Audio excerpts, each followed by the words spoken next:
Bismillahirrahmanirrahim. Assalamualaikum warahmatullahi wabarakatuh.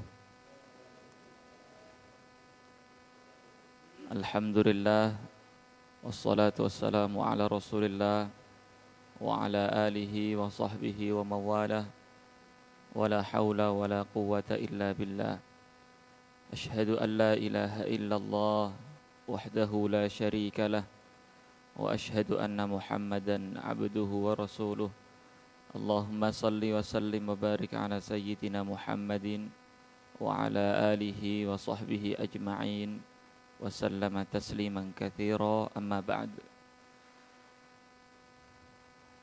Bapak-bapak, ibu-ibu, asatidzah serta para santri yang semoga senantiasa dimuliakan oleh Allah Subhanahu wa taala. Alhamdulillahirabbil alamin.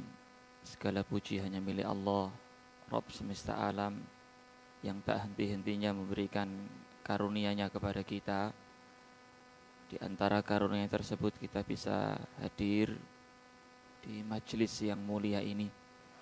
Semoga waktu yang telah kita luangkan, tenaga, harta barangkali yang telah kita keluarkan untuk hadir di majelis yang mulia ini, Allah Subhanahu wa ta'ala gantikan dengan pahala yang berlipat ganda. Amin Allahumma amin.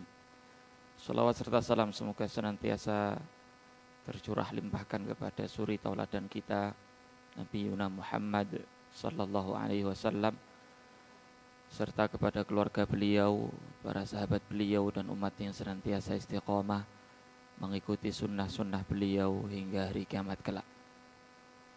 Jamaah yang dimuliakan oleh Allah Subhanahu wa ta'ala, kalau di pertemuan sebelum ini, di pekan yang kedua bulan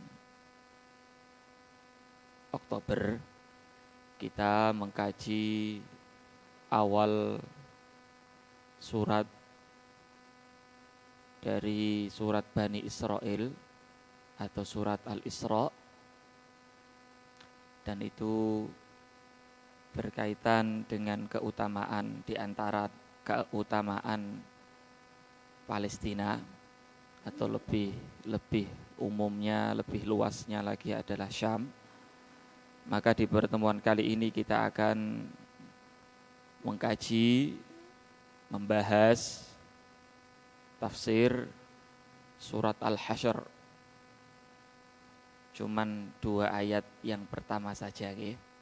Jadi tafsir surat Al-Hasyr ayat 1 dan ayat 2. Mungkin juga nanti dalam pembahasannya kita ambil beberapa ayat yang terdapat dalam surat Al-Hasyr. Di surat Al-Hasyr ini menceritakan tentang kisah Bani Quraidah, suku terbesar Yahudi yang ada di Madinah.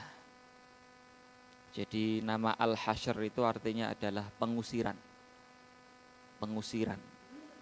Pengusiran siapa? Pengusiran orang-orang Yahudi, terutama Bani Quraidah yang ada di pinggiran kota Madinah. Maka Al-Hasyr artinya adalah pengusiran. Dari sini sebenarnya sudah bisa kita ketahui bahwa surat Al-Hasyr itu tergolong Makiyah atau Madaniyah. Tergolong Madaniyah karena berkaitan dengan pembahasan orang-orang Yahudi dari Bani Nadir. Maka surat Al-Hasyr itu termasuk Madaniyah atau yang turun setelah Rasulullah sallallahu alaihi wasallam hijrah ke kota Madinah. Surat Al-Hasyr ini juga diberi nama atau nama lain daripada surat Al-Hasyr adalah surat Bani Nadir. Bukan Bani Quraidah, ya. Bani Nadir pakai dhad, bukan pakai zad, bukan pakai zal. Jadi pakai dhad, Bani Nadir. Jadi nama lain surat Al-Hasyr adalah surat Bani Nadir. Kalau nama lain surat Al-Isra apa? Surat Bani Israel. Di surat Al-Hasyr itu berada di juz berapa? Para santri? Di juz 28. Oke. Baik, barakallahu fikum. Ini berkaitan dengan pengusiran Bani Israel, Bani Nadir, suku Yahudi yang terbesar yang ada di Madinah. Dan pengusiran tersebut terjadi pada tahun 4 Hijriah. Pada tahun 4 Hijriah. Baik, barakallahu fikum, sebelum masuk ke tafsirnya, terlebih dahulu kita akan baca. A'udzu billahi minasy syaithanir rajim. Bismillahirrahmanirrahim. Sabbaha lillahi ma fis samawati wa ma fil ard wa huwal azizul hakim. هو الذي أخرج الذين كفروا من أهل الكتاب من ديارهم لأول الحشر ما ظننتم أن يخرجوا وظنوا أنهم مانعتهم حصونهم من الله فأتاهم الله من حيث لم يحتسبوا وقذف في قلوبهم الرعب يخربون بيوتهم بأيديهم وأيدي المؤمنين فاعتبروا يا أولي الأبصار. Allahumma arhamna bil Quran. Dan langsung masuk ke pembahasan tafsirnya. Kita baca terjemahnya terlebih dahulu. Ayat yang pertama, terjemahnya kurang lebih, apa yang ada di langit dan apa yang ada di bumi bertasbih kepada Allah. Jadi semuanya yang ada di langit dan yang di bumi semuanya bertasbih kepada Allah Subhanahu wa taala.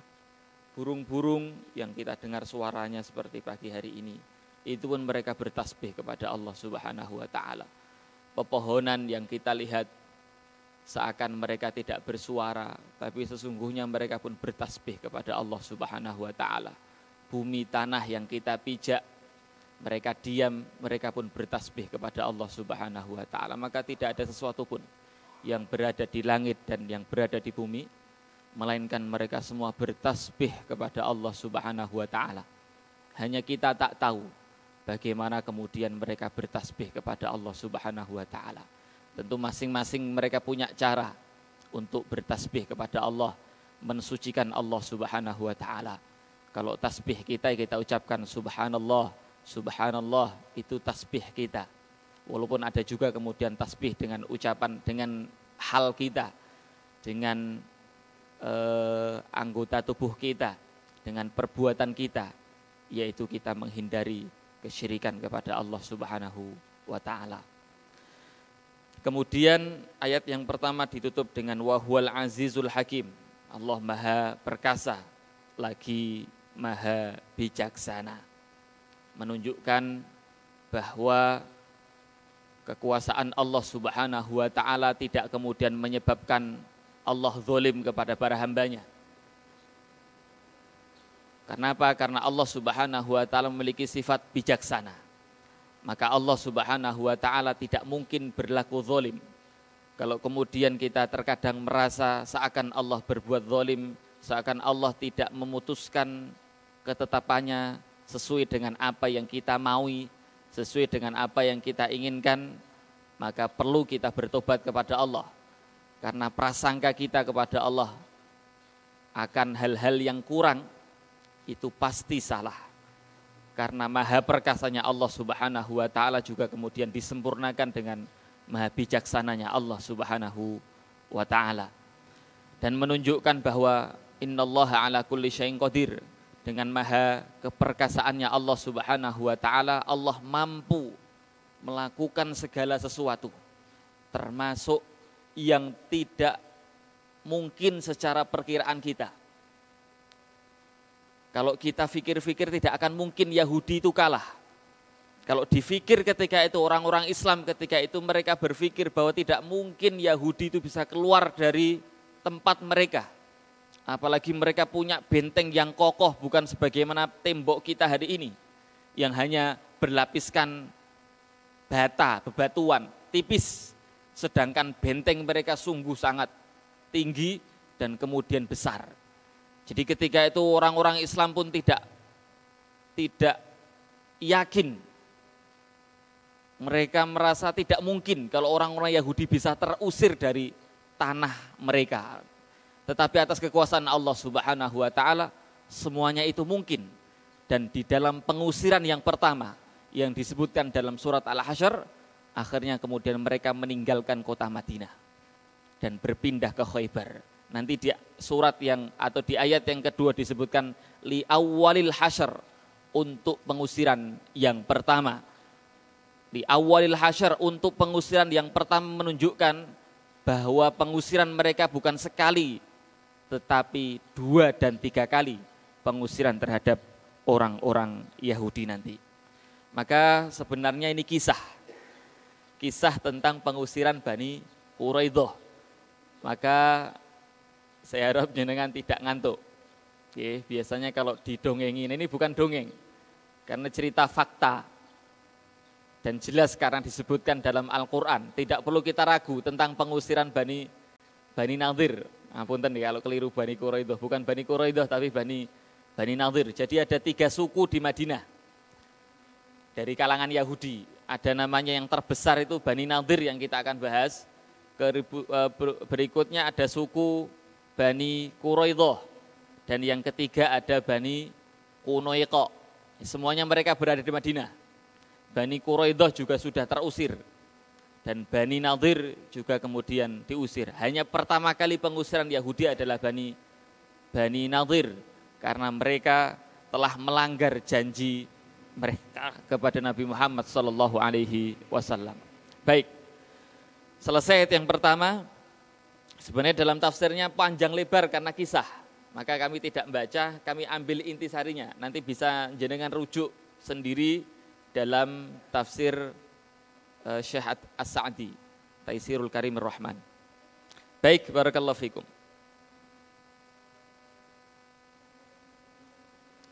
Ayat yang kedua, huwallazi akhrajal ladzina kafaru min ahlil kitab min diyarihim li awwalil hasyr. Dialah yang mengeluarkan orang-orang kafir di antara ahli kitab. Jadi kafir itu bermacam-macam. Ada kafir dari ahli kitab. Yang dimaksud di ayat ini kafir dari ahli kitab adalah Yahudi. Terkhusus Yahudi Bani Nadir. Jadi bentuk kekufuran itu bukan hanya mereka orang-orang dahriyin atau ateis, tidak. Ada bentuk kekufuran karena mereka ateis. Mereka tidak yakin adanya hari berbangkit dan mereka tak punya agama. Tidak meyakini adanya agama karena mereka ingin bebas dalam hidup ini, dalam melakukan apapun. Maka mereka juga disebut kafir. Atau orang-orang musyrik, para penyembah berhala, mereka juga disebut kafir. Ada macam yang ketiga, kafir dari kalangan ahli kitab. Mereka beriman kepada Allah, terutama orang Yahudi. Mereka beriman kepada Allah, nggih. Orang-orang Yahudi, terutama Yahudi. Orang-orang Yahudi itu mereka tidak menyembah Nabi Musa. Tidak sebagaimana orang-orang Nasrani yang menyembah Nabi Isa alaihissalam. Orang-orang Yahudi itu tidak menyembah Nabi Musa dan mereka berdoa meminta kepada Allah Subhanahu wa ta'ala. Tetapi kenapa mereka disebut kafir? Karena mereka tidak mengimani Nabi Muhammad Shallallahu Alaihi Wasallam sebagai seorang nabi. Karena kedengkian mereka, karena hasadnya mereka, mereka telah tunggu-tunggu. Jadi mereka itu sengaja pindah ke kota Madinah, jauh sebelum datangnya Nabi Muhammad Shallallahu Alaihi Wasallam. Ingin apa? Ingin menunggu nabi yang datang setelahnya, setelah Nabi Musa alaihissalam. Jadi disebutkan jelas dalam kitab mereka tentang ciri-ciri Nabi Muhammad Shallallahu Alaihi Wasallam. Maka sampai Allah berfirman, ya'rifunahu kama ya'rifuna abna'ahum. Orang-orang Yahudi itu tahu betul, detail tentang Nabi Muhammad Shallallahu Alaihi Wasallam. Bahkan Allah sebutkan, mereka itu tahu Nabi Muhammad, sifat dan ciri Nabi Muhammad, tahu tentang Nabi Muhammad, sebagaimana mereka tahu ciri dan sifat anaknya, tahu ciri sifat anak-anaknya. Jadi sampai sebegitunya. Mereka tahu betul kalau itu Nabi Muhammad SAW, tapi mereka tidak mau iman kepada Nabi Muhammad SAW. Kenapa? Hasadam min indi anfusihim. Karena mereka iri dari diri mereka. Kenapa Nabi yang terakhir tidak muncul dari kalangan kami Bani Israel, tetapi justru muncul dari kalangan Arab. Mereka menganggap mereka adalah kaum pilihan, sedangkan kaum selain mereka adalah kaum yang marginal. Kaum yang dikesampingkan, mereka itu kaum yang dipilih oleh Tuhan, diselamatkan oleh Allah dari Firaun, mendapatkan mukjizat, banyak hal. Maka mereka merasa mereka itu kaum yang punya kedudukan yang tinggi dibandingkan kaum yang lain. Mereka kaum pilihan Allah. Maka ketika muncul Nabi dari bukan kalangan mereka, mereka menganggap itu kesalahan Allah dalam meletakkan risalahnya. Beginilah Yahudi. Nggih, barakallahu fikum. Jadi ayat ini menunjukkan ngoten nggih, huwallazi akhrajal ladzina kafaru min ahlil kitab. Jadi yang kafir di ayat ini adalah dari golongan ahli kitab. Lebih khususnya adalah Bani Quraidah. Bani sinten? Nadir, keliru lagi. Mboten Quraidah nggih. Di sini Bani Nadir, mboten Bani Quraidah. Kami ulang lagi terjemahnya, dialah yang mengeluarkan orang-orang kafir di antara ahli kitab dari kampung halamannya pada saat pengusiran yang pertama. Sudah kami sebutkan tadi. Jadi disebutkan di ayat ini li awalil hasyr, pengusiran yang pertama, menunjukkan bahwasanya pengusiran orang-orang Yahudi di Madinah di zaman Nabi Muhammad SAW dan di zaman para sahabat itu tidak sekali saja. Yang sekali adalah pengusiran orang-orang Yahudi dari Madinah. Orang Yahudi dari Bani Nadir, dari Madinah itu diusir kemana? Pengusiran pertama diusir, kemudian mereka pindah ke Khaybar. Ngaten. Tapi tidak berhenti di situ. Pengusiran berikutnya, dan ini terjadi di zaman Nabi, adalah pengusiran mereka orang-orang Yahudi dari Khaybar. Maka ada nasyidnya, Khaybar ya Yahud itu nggih. Jaisyu Muhammad Saufa Ya'ud, itu dulu kalau di pondok sering dinasyidkan karena nadanya itu enak.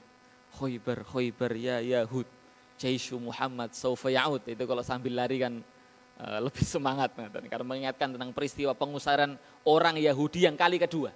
Kali pertama di Madinah Bani Nadir, kali kedua di Khaybar, dan di Khaybar ini lebih mungkin secara nopo nggih, pikiran kita nggak mungkin terusir. Kenapa? Karena benteng mereka jauh lebih besar dan jauh lebih banyak dibandingkan ketika mereka di Madinah.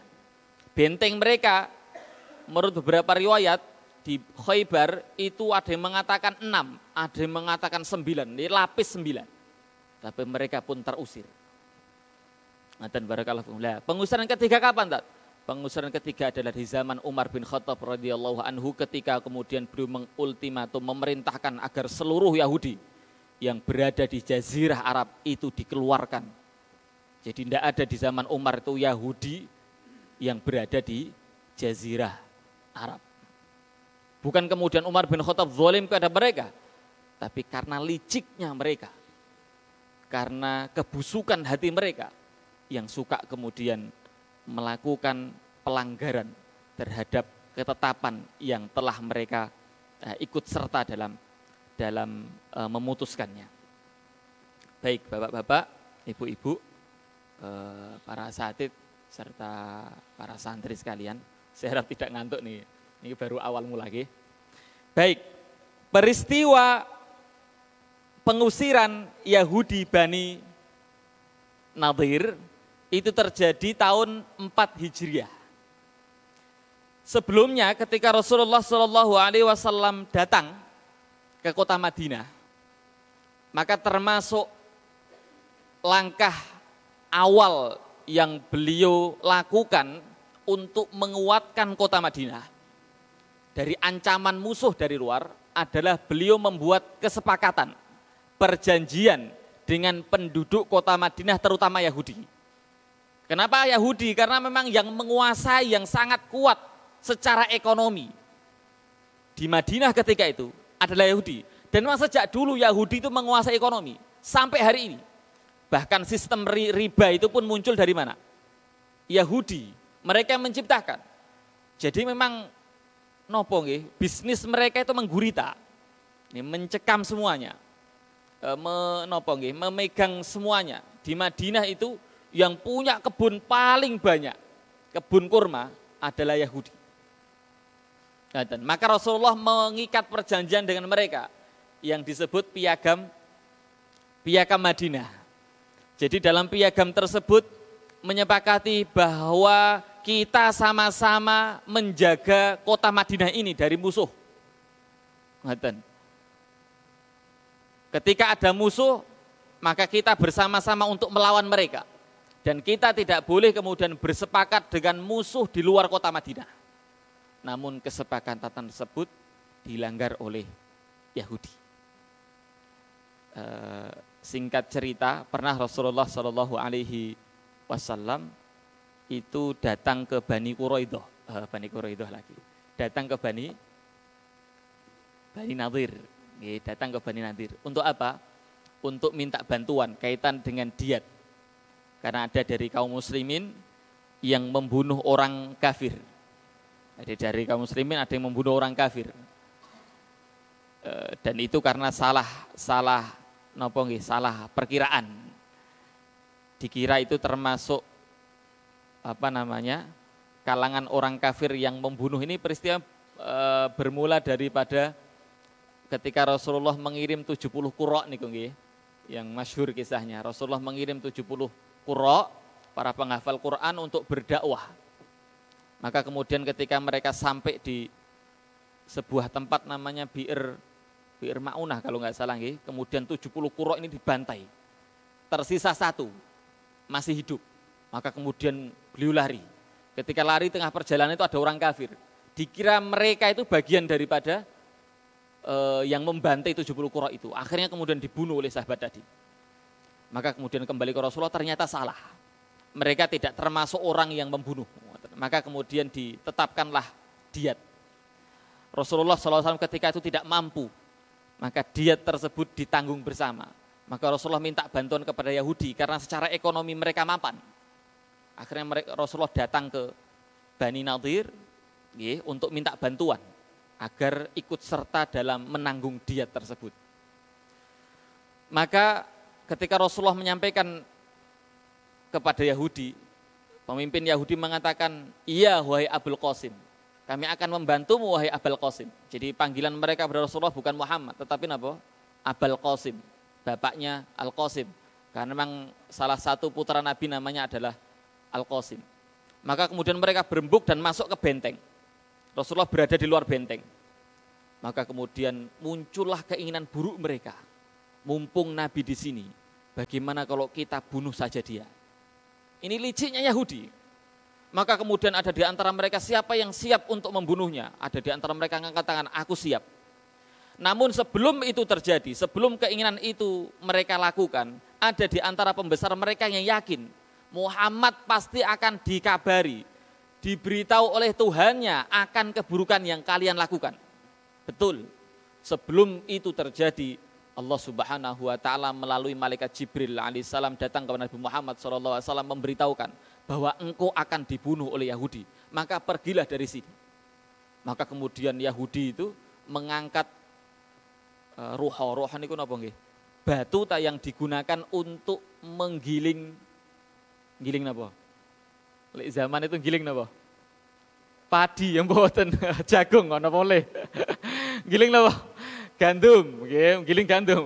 Padi ta ndak? Giling gandum. Ya, maka batu besar yang digunakan untuk giling itu diangkat, entah batu entah besi, pokoknya itu digunakan untuk giling. Diangkat untuk apa? Untuk dijatuhkan, memecahkan kepada Nabi Muhammad. Jadi hina sekali. Sudah diajak bersepakat, kita saling melindungi, saling menguatkan. Bisa-bisanya mereka ingin membunuh Nabi Muhammad SAW. Maka ketika diangkat mereka mendapati Nabi sudah tidak ada. Maka betul mereka sudah khawatir. Khawatirlah kalian, ada di antara mengatakan itu. Siap-siaplah kalian akan hukuman yang akan ditimpakan kepada kalian. Mereka tahu betul. Dan kita tahu mereka pengecut. Saking pengecutnya mereka membuat benteng itu. Jadi benteng yang ada yang dibuat oleh Yahudi itu bukan hanya kali pertama dilakukan hari ini. Untuk warga Palestina di Gaza. Sehingga mereka mengelilingi Gaza itu dengan benteng yang besar dan super ketat keamanannya. Ada CCTV-nya, bahkan katanya ada tembak otomatisnya. Setiap mereka yang mendekat tanpa ada nopo nggih, sebab maka pasti akan ditembak.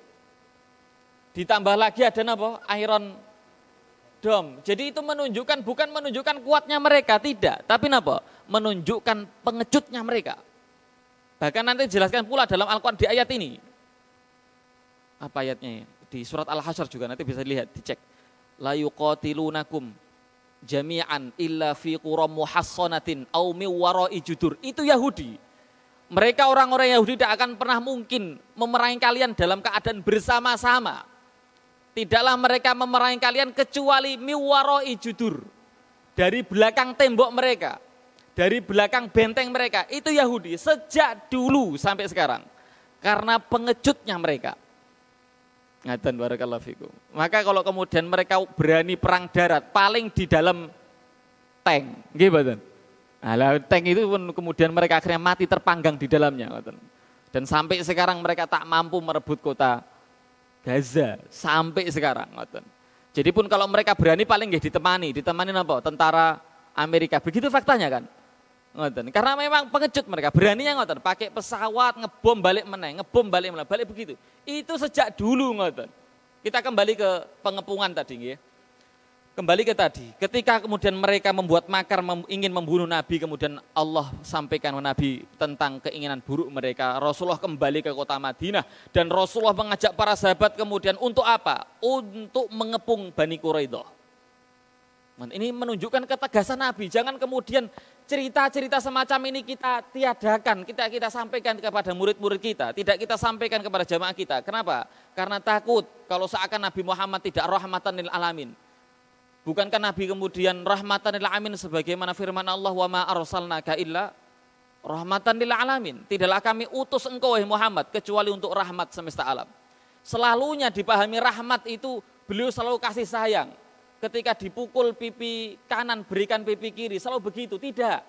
Bahwa rahmatil alamin itu adalah menolong orang yang dizolimi dan orang yang zolim. Maka bentuk menolong orang dizolimi dan orang yang zolim adalah menegakkan jihad. Jadi jangan semata-mata rahmatil alamin selalu begitu. Dikeplak pipi kiri, berikan pipi kanan, itu bukan rahmat berarti. Kalau begitu membiarkan kezoliman. Nggih, ini perlu kita jelaskan. Ini kisah pun terjadi real dan ini ayatnya, tidak mungkin salah, tidak mungkin keliru dan mutawatir disampaikan dalam banyak riwayat. Nggih, kembali ke tadi. Rasulullah kemudian mengajak para sahabat, kemudian beliau mengelilingi Bani Quraidah dan kemudian ada sebagian riwayat kemudian beliau mengutus sahabat, nggih, mengutus sahabat untuk menyampaikan kepada Yahudi, Bani Nadir. Kami berikan waktu kepada kalian 10 hari. Jika dalam 10 hari kalian masih tetap berada di tempat kalian, di benteng kalian, berada di benteng kalian, maka kami akan penggal kepala-kepala kalian. Begitu memang penyampai berita dari Rasulullah SAW kepada mereka. Maka mereka betul-betul khawatir karena tadi mereka pengecut sekali. Mereka kemudian takut. Sebenarnya mereka sudah siap-siap sebelum 10 hari itu. Mereka sudah siap-siap untuk meninggalkan Madinah. Cuman sayang, mereka menjadi pede dan tetap berada di Madinah. Kenapa? Karena ada orang-orang munafik yang jenengan kalau lihat di surat Al-Hasyr berikutnya di ayat berapa belas nih, bisa dicek nanti. Itu orang-orang munafik, terutama ketuanya, sinten Abdullah bin Ubay bin Salul niku, itu datang kepada mereka. Mengatakan apa? Tetaplah berada di tempat kalian, kami akan bantu kalian. 2000 pasukan saya akan datang membantu kalian. Lain ukhrijtum lanakhrujanna ma'akum, kata dia. Kalau kalian dikeluarkan, kami akan keluar bersama kalian. Kami akan tolong kalian, bantu kalian. Maka sebenarnya orang Yahudi itu tidak kuat. Kok menyebabkan mereka kuat bertahan, itu mesti banyak orang munafik. Dan itu fakta terjadi sampai hari ini. Kita tahu ada salah satu anak dari pendiri Hamas yang akhirnya murtad gitu. Satu ya, kemudian membantu mereka. Jadi mereka itu enggak akan mungkin kuat kecuali dibantu oleh siapa? Orang-orang munafik. Dan itu terjadi sampai hari ini begitu pula. Pasti ada orang-orang munafik yang mereka membantu orang-orang Yahudi. Maka akhirnya setelah disampaikan oleh Abdullah bin Ubay bin Salul, gembong munafik tadi, akhirnya mereka pun tidak jadi meninggalkan kota Madinah. Karena apa? Merasa aman dan dibantu. Rasulullah SAW tahu itu, ternyata mereka enggak bergeming, mereka enggak pindah. Maka Rasulullah mengajak para sahabat semuanya diajak untuk apa? Untuk mengepung Bani Quraidah. Ketika dikepung itu enggak ada kemudian mereka satu pun keluar dari benteng, boten wonten, karena mereka dikelilingi benteng. Jadi mereka berada di dalamnya, enggak ada yang keluar untuk berani memerangi Nabi, enggak. Mereka itu hanya ngelempar tombak. Itu dalam sini dijelaskan enggak? Mereka itu hanya dari dalam apa? Dalam benteng itu ngelempar tombak, ngelempar panah, sudah gitu. Persis seperti hari ini. Hanya ngirim pesawat ngebom. Enggak tahu targetnya, pokoknya membabi buta. Kenapa disebut membabi buta? Kenapa enggak mengkambing buta begitu nggih? Para santri, bapak-bapak mungkin ngertos. Karena babi itu kalau sudah lari kan enggak bisa belok gitu. Nah lurus, dia enggak bisa ngeten-ngeten, lurus, pokoknya di depannya ada tabrak kabeh. Namanya membabi buta, karena memang bisa gitu ngeten. Yang lain kan kambing, kuda kan ngeten. Apalagi kuda, maka kuda itu diberi penghalang ngeten. Kalau dia enggak diberi penghalang ngeten, naik, kalau kita naik malah kanan kiri ngeten. Ya, lihat perempuan cantik malah dia kanan. Enggak, maka diberi. Kalau babi tidak. Jadi mereka itu membabi buta, menghancurkan bahkan anak 3.000 anak lebih yang kemudian mati, syahid. Oke. Kemudian ada perempuan, wanita itu 2.000 lebih. Wala'iyadzubillah. Begitu yang terjadi. Jadi mereka katanya dikepung ngoten, ngelempar tombak, ngelempar panah, tapi itu sama sekali enggak berefek kepada kaum muslimin. Maka kemudian apa yang dilakukan oleh kaum muslimin ketika itu, dan itu atas perintah Allah. Kemudian kaum muslimin memotong dan membakar kebun-kebun kurma mereka. Ini yang menyebabkan mereka langsung khawatir betul. Kenapa? Karena memang perekonomian mereka itu lewat kebun-kebun kurma. Yang menguasai kebun-kebun kurma di Madinah siapa? Bani Nadir, orang-orang Yahudi. Jadi mereka itu secara perekonomian mapan sekali.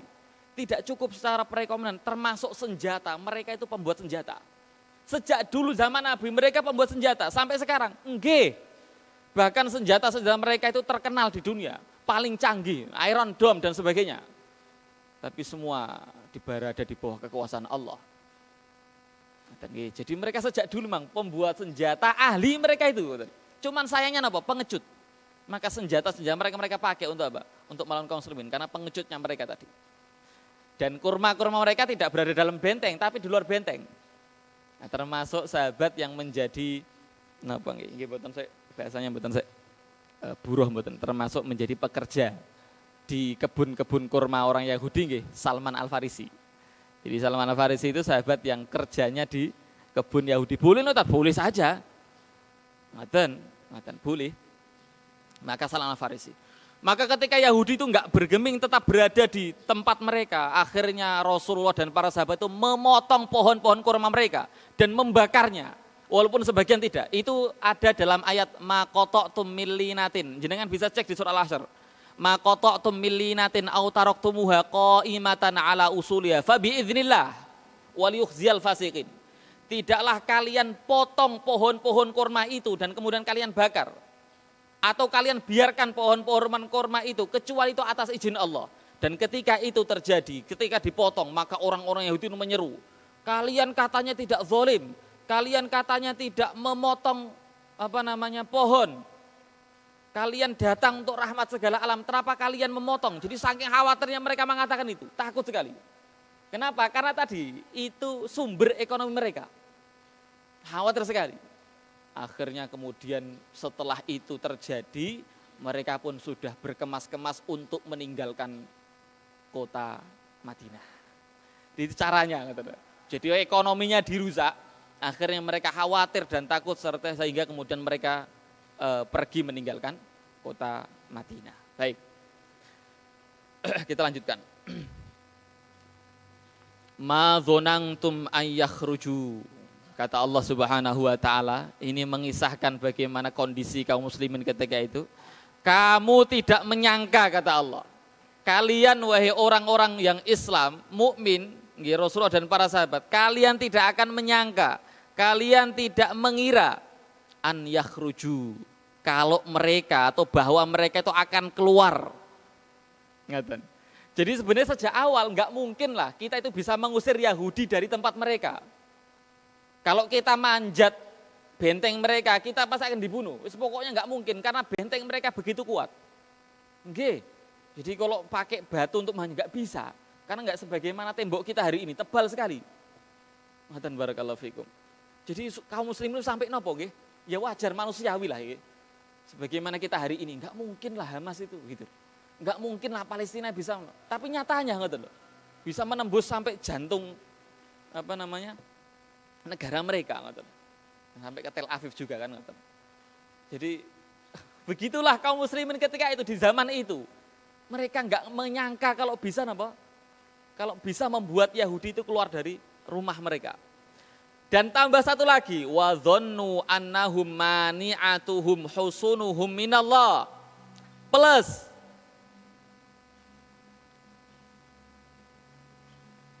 dan mereka pun yakin benteng-benteng mereka itu akan dapat mempertahankan mereka dari siksaan Allah Subhanahu wa taala. Jadi niki.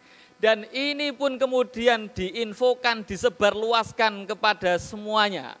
Bahwa benteng kita itu tidak akan pernah mungkin bisa dikalahkan. Benteng mereka itu kuat, jadi bisa mempertahankan mereka dari apa? Dari siksaan Allah Subhanahu wa taala. Jadi apalagi mereka itu penguasa media. Sampai hari ini Yahudi itu menguasai media. Jadi media-media yang ada itu berada di bawah kendali Yahudi. Maka kemudian para pejuang itu punya media sendiri. Enggak sebagaimana dulu. Ketika kaum muslimin dihancurkan, tidak ada yang tahu dunia lain. Tapi sekarang tahu, karena mereka punya media sendiri. Dan Yahudi juga menguasai media sejak dulu. Jadi mereka itu menyampaikan bahwa benteng kami tidak akan pernah kemudian dikalahkan. Dan itu cara mereka. Untuk apa? Untuk mengecilkan semangat kaum muslimin. Untuk mengedonkan, menjatuhkan semangat kaum muslimin. Sebagaimana Iron Dome, itu kan terkenal di dunia. Iron Dome itu sistem udara, pertahanan udara yang paling canggih di muka bumi ini. Tapi faktanya setelah dicoba jebol juga, nggih mboten? Nggih. Dan itu disampaikan, akhirnya kemudian dunia mulai turun kepercayaannya kepada apa? Kepada sistem pertahanan Yahudi. Begitu barakallahu fikum. Kita lanjut kembali. Wa qadzafa fi qulubihimur ru'b. Sebelum itu, fa'atahumullah min haitsu lam yahtasibu. Maka Allah mendatangkan siksaan kepada mereka dari arah yang tidak mereka sangka-sangka. Wa qadzafa fi qulubihimur ru'b. Dan Allah menanamkan rasa takut ke dalam hati mereka. Jadi sebenarnya Pak, ini enggak terjadi hanya kepada Yahudi mawon. Sebenarnya Allah Subhanahu wa taala menolong kaum muslimin dengan apa? Dengan rasa takut kepada lawan mereka, musuh mereka. Itu pasti, itu akan terus ada sampai hari kiamat. Selama apa? Selama kaum muslimin tidak terjatuh kepada atau tidak memiliki penyakit wahan. Jadi sebenarnya kalau kaum muslimin itu enggak punya penyakit wahan itu apa? Hubbud dunya, cinta dunia dan takut mati. Sebenarnya kalau kaum muslimin itu enggak punya sifat itu, wahan itu, maka di setiap perperangan pasti orang-orang kafir itu takut. Pasti itu Pak. Orang itu kalau sudah takut sebesar apapun, katakan kalau ada ada pertarungan, pertengkaran antara orang besar sama kecil. Orang sekalipun besar badannya, tapi kalau sudah takut sama yang kecil, mesti kalah. Karena gerakannya. Maka sama sebenarnya. Dan itu sudah dijanjikan oleh Allah melewati lisan Rasulnya. Jadi di antara keutamaan umat Nabi Muhammad itu ditolong oleh Allah dengan apa? Dengan rasa takut yang Allah tanamkan dalam hati musuh-musuh mereka. Selama apa? Selama kaum muslimin tidak punya sifat apa? Wahan. Tapi kalau punya sifat wahan, maka rasa takut dari hati orang-orang kafir itu dicabut oleh Allah Subhanahu wa ta'ala. Itu yang pasti. Maka penting hari ini itu kita mendidik diri kita memperbaiki diri kita agar jangan sampai punya apa sifat wahan, takut cinta dunia, takut mati. Bukan takut mati karena belum punya amal, amal saya masih sedikit, bukan. Tapi dia ingin terus hidup, menumpuk hartanya dan tidak menginfakannya, sehingga dengan hartanya dia merasa akan bisa kekal. Kalau sakit saya bisa ke rumah sakit, saya bisa bayar dengan apapun. Yahsabu anna malahu akhladah.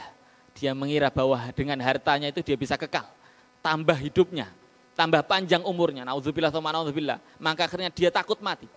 Maka kalau dalam diri kaum muslimin ada itu, pasti Allah akan cabut rasa takut ru'ab tadi dalam hati musuh-musuh mereka. Maka di sini Allah Subhanahu wa taala lemparkan. Jadi sebenarnya qadzaf itu bukan hanya menanam. Qadzaf itu kan, yakdzif itu kan bukan meletakkan, tapi ngelempar. Jadi benar-benar Allah lemparkan rasa takut di hati orang-orang kafir, di hati orang-orang Yahudi Bani Nadir ketika itu.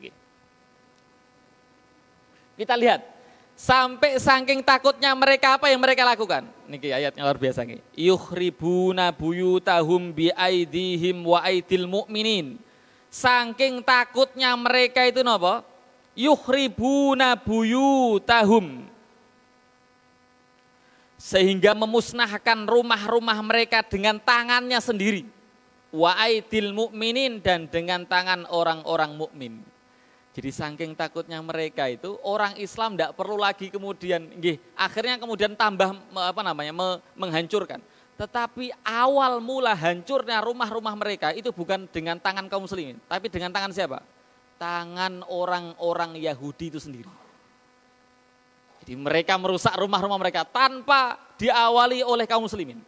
Kok itu bisa terjadi, Tat? Ya, ada 3 tafsiran dari para ulama. Tafsiran yang pertama tentang mereka itu merusak rumah-rumah mereka sendiri, orang-orang Yahudi ini. Tafsiran yang pertama, karena kaum muslimin menyerang dari arah depan rumah mereka, akhirnya mereka ingin kabur dan kemudian merusak rumah bagian belakang rumah mereka. Mereka rusak untuk apa? Untuk lari. Itu tafsiran yang pertama. Tafsiran yang kedua, mereka rusak rumah mereka itu untuk apa? Untuk menghalangi. Jadi dari potongan-potongan kayu itu untuk menghalangi kaum muslimin masuk ke benteng mereka. Ini tafsiran kedua. Tafsiran ketiga, dan ini tafsiran yang paling kuat di antara tafsiran yang ada. Mereka merusak rumah-rumah mereka itu karena apa? Karena pelitnya mereka. Jadi sampai tidak ingin kalau mereka meninggalkan rumah mereka itu nanti rumahnya kalau masih bagus ditempati kaum muslimin. Plus apa? Kayu-kayunya saking pelitnya mereka ambil. Mereka bawa ke tempat, bahasa kita hijrah, ke tempat pelarian mereka.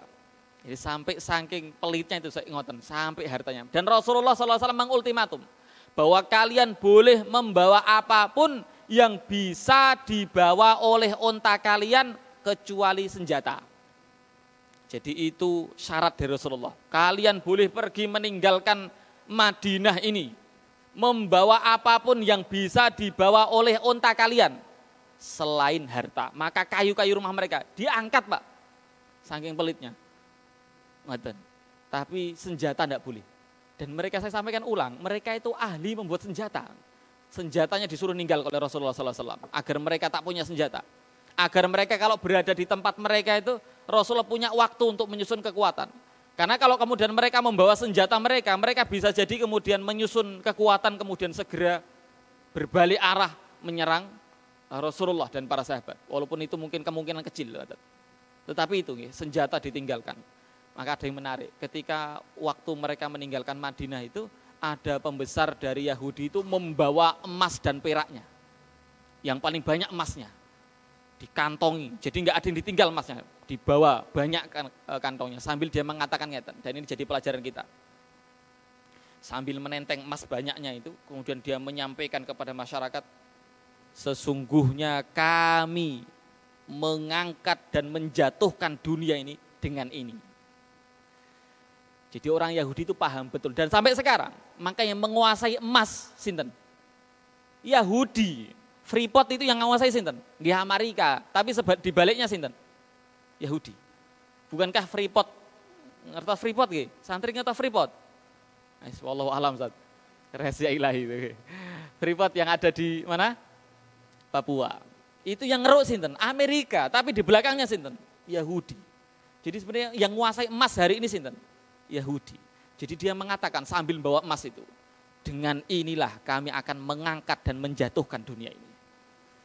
Maka mereka tahu betul, maka kita kaum muslimin jangan semua uang kita disimpan di bank, jangan. Jangan semua uang kita disimpan di BMT, jangan. Mboten saya nganu nggih. Wong jenengan utatat ngurangi pendapatan, mboten, memang begitu faktanya. Ngapunten penting niki. Jenengan harus punya emas di rumah. Banyaklah ini kesempatan bagi ibu-ibu nggih. Nah, cocok Bu, jenengan disampaikan, untuk kak emas, tak simpen nih. Ora usah toko emas, aku rak wis emas sih, emas murah aku. Nggih, ora kalian. Niki penting nggih. Jadi jangan semua simpen. Ada beberapa yang belikan emas, simpan di rumah. Nggih, estu niki, simpan di rumah. Apalagi emas itu enggak mungkin turun, selalu mesti naik, stabil harganya. Kan ngoten nggih? Ngoten, sudah jenengan simpen. Tapi enggak selalu berbentuk perhiasan nggih, bisa kotaan niku, batangan niku nggih ya. Ya, berapa ngoten. Kan sekarang ada gitu. Ngoten barakallahu fiik, ini perkataan Yahudi. Sudah hampir selesai nih, nggih. Fa'tabiru ya ulil absar. Nggih, kembali ke tadi sebelum ke membahas ini. Jadi memang Yahudi itu pengecut betul, Pak. Kok kenapa kemudian mereka sampai sekarang bertahan? Bisa bertahan di Palestina, kenapa? Alasan yang pertama karena dibantu sinten? Munafik. Alasan yang kedua karena di hati orang Islam sudah ada wahan. Itu loh Pak. Itu sebenarnya. Jadi mereka sebenarnya lemah betul, pengecut betul. Dan itu sejak bukan di zaman Nabi Muhammad, sebelum zaman Nabi, bahkan di zaman Nabi Musa. Jenengan kan tahu ayat tentang niki. Tentang ketika Nabi Musa mengajak Bani Israel untuk pindah dari Mesir ketika dikejar Fir'aun. Itu dipindahkan kemana Pak? Ardul Muqaddasah, mana niku? Bumi yang disucikan, mana niku? Palestina. Dan itu disampaikan oleh Nabi Musa alaihissalam dan Allah abadikan dalam surat Al-Maidah. Jangan bisa cek. Apa kata Nabi Musa kepada Bani Israel? Ya qaumi dkhulul ardul muqaddasata allati kataballahu lakum wala tartaddu ala adbarikum fatanqalibu khasirin. Wahai kaumku. Jadi ini ayat ini yang dijadikan sebagai alasan untuk orang-orang munafik.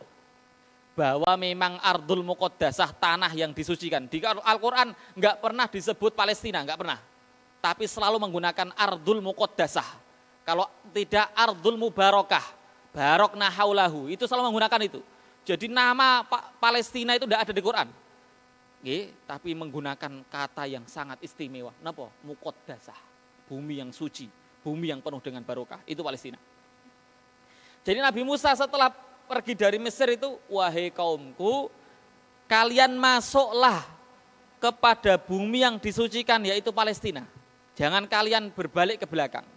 Tapi apa kata mereka Pak?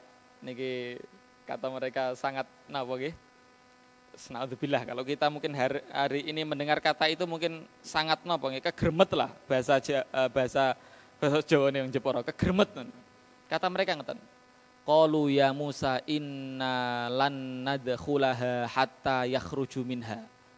Wahai Musa, sesungguhnya kami tidak akan memasukinya sampai mereka mau keluar dari tempatnya. Lah, jadi ada orang-orang munafik yang kemudian mengatakan bahwa tanah Palestina itu tanah yang dijanjikan untuk orang-orang Bani Israel, ada bantahannya. Bantahannya apa? Di sini. Jadi tanah itu sudah berpenghuni sebelum Bani Israel datang. Nyatanya mereka, nonton apa sih Pak? Apa? kematian. Oh nggih. Kematian. Lelayu nggih. Nggih. Kami lanjutkan. Kedengaran nggih Pak nggih? Jadi sampai mana tadi sih? Lupa malah Pak. Sampai mana tadi? Sampai mana Pak?